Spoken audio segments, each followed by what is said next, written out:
Hello, and welcome back to the Casual Leader podcast, where leadership is less about buzzwords and fancy job titles. I'm your host, and today we're getting into something a lot of people don't talk about, but they absolutely should. There's a topic that we should discuss more often. The moment when your role as a founder no longer fits. You know that point where things are working, but you aren't? You've hustled, you build, you bootstrapped, you made magic out of nothing. But now you're stuck in 300 Slack threads or Discord, whatever you prefer, reviewing every single invoice, approving every single day of vacation, and still somehow trying to drive strategy while fixing a broken Google Sheet. Yep, that part. Because here's the truth that no one really wants to admit. What got you here, your scrappiness, your hustle, your do-it-all energy, won't get you to the next stage. In fact, it might be what's actually holding you back or killing your business. So let's break that down. In the early days, your job is everything. Sales, it's you. Product, you again. Operations, you guessed it, it's you. And probably yelling into the void while figuring out a Stripe integration. And that's normal. That's survival mode.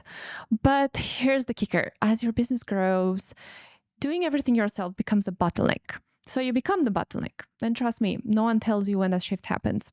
You just start to feel a little bit tired and stretched thin. Irritated that no one else gets it.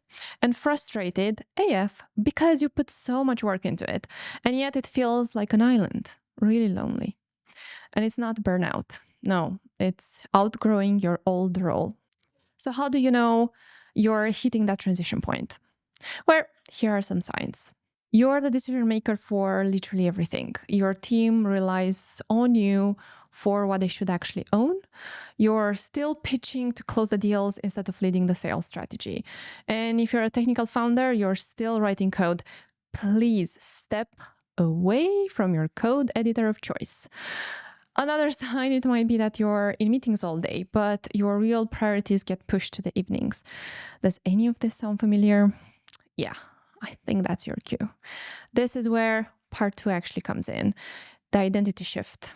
And this is where things actually get spicy, because this isn't just about a new task. It's about your identity. Going from founder to leader means letting go of that hero role. You're no longer the savior. You're the enabler. You don't do everything. You build the processes and hire the people who do. And that, my friend, takes patience and trust and a hell of a lot of inner work. Yeah, you heard that right. I remember the first time I fully handed off a project and I thought, cool, I've delegated. But then I watched it like a hawk. Jumped in midway, rewrote the code, and then wondered, why isn't anyone taking ownership? And spoiler alert, it's not leadership. It's kind of micromanagement dressed as a carrying too much tool. What helped? Well, clarity, clear outcomes, letting people stumble a little bit here and there, and checking in my ego when things were done differently. Not wrong, just differently. Being okay with the fact that sometimes things will not work out as quickly or as perfectly as you would like them to be. And being okay with pushing a deadline here and there. And if you know me, I pride myself in always delivering on time or earlier, on budget, with a promised spec. And when you have a small company, every single mistake is super costly. I completely get it. So there's always that fear that people don't care and they don't understand the impact that they will have and that they will sink your company, that you put in blood, sweat, and tears. And I get it. I completely get it. But you also cannot grow just by doing everything yourself. You're always going to be stuck in a loop. And that loop will only have one exit, which is called bankruptcy. This is where knowing how to hire, for what roles and when, who to hire, in what chair is absolutely critical. Shameless plug here. This is why we actually designed the fully personalized Builders Accelerator for SMB companies that are facing the growing pain of going from relying to the founder to do everything to growing it into a fully sustainable business with the right tools, processes, and hiring policies in place. Trust me, I know how it is, and I wish I had something like that. Now, going back to the next part, which is actually redefining your role. So let's talk action. If you're feeling the pull from the founder mode to the leadership mode, here's how to start. First, start by saying no. Funny enough, I know. You absolutely need to understand that not everything needs your approval. And you need to start to look at the boundaries between what you absolutely need to do and what you could do. It's important to understand what problems are yours and no one else in the company can actually take them, and what problems are for others that you actually hired to help with. The second point would be to shift from a doer to a coach. Don't solve every problem, but ask better questions. Guide, don't grab. Be clear and concise in your communication, but refrain from jumping in and get it done yourself. Let someone else learn from a change, The next step number 3, would be to rebuild your calendar. And trust me, it's one of the most important steps. Prioritize focus time, strategy, and people development. If your day is 70% meetings and 30% reacting, it's time for a redesign. You are the person who is holding the vision, the North Star. You are the person that needs to steer the organization in the right way to generate revenue and growth opportunities in general. And that requires dedicated time and space to think. Don't underestimate the power of your calendar. The next step is to audit your business and dependency traps. Where are your people relying on you because maybe you trained them? How can you untrain that? Chaos and dependencies are always data, showing where the leaks and the gaps are in your business. Pay close attention to them and adjust accordingly. Step number 5, get obsessed with clarity. If your team's unclear, it's probably on you. It's your responsibility to make sure that everyone, and I do mean everyone, is crystal clear on what you're doing as a business, what are the goals and why. Simplify your vision, redefine the outcomes, and communicate way more than you think it's absolutely necessary. Me and my husband, we always joke that we use the parrot method, which means we're going to repeat ourselves up until everyone's rolling their eyes. That like when someone starts talking and you already know what they're going to say because they already said it like 1,000 times. That's what we do. That's what you need to do as well, because realistically, that's how people are going to learn what's the priority and make sure that they're actually driving and pulling the cart towards the same priority.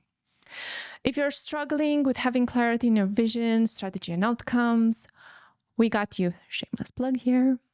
We have a fully customizable workshop with our Builders Accelerator where we sit down with you to help understand in which phase of your development your business is, redefine your vision if needed, your strategy, and that includes also mind mapping, setting focus on your roadmap, understanding your target audience, your user persona, potential pricing models, and that's just to name a few things. But obviously everything is going to be fully personalized based on your needs. If you need a hiring strategy, that's what we're there for.